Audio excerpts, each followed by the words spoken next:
મહેસાણાના મોઢેરામાં તસ્કરોનો તરખાટ અને એક જ રાતમાં 6 સ્થળો પર ચોરીની ઘટના બની।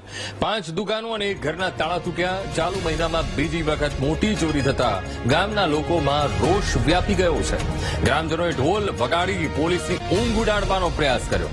ગામના લોકોએ પોલીસ મથક સુધી રેલી કાઢી અને ફરિયાદ નોંધાવી।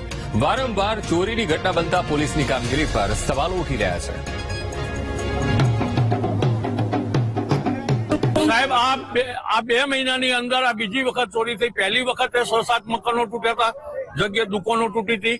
આજે બી એ રીતે જ પરિસ્થિતિ છે સાહેબ। સાસવારે નાના માણસોને આવી દુકાનોમાં ચોરીઓ થાય, નાના પૈસા ઓછા પૈસાથી વેપાર કરતા હોય અને આવી રીતે ચોરીઓ થાય તો શું કરવાનું સાહેબ?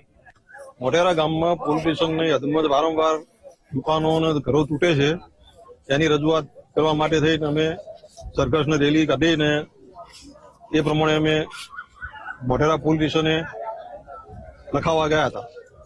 કેટલી દુકાનો તૂટી? દુકાનો એક ઘર તૂટ્યું, 5 દુકાનો તૂટી અને આ ચોરી વારંવાર સાસવારે ચાલુ જ રહે છે। પેટ્રોલિંગ પોલીસ નહીં કરતા? પેટ્રોલિંગ પોલીસ કરતી નથી અને હોમગાર્ડ હોતા જ નથી।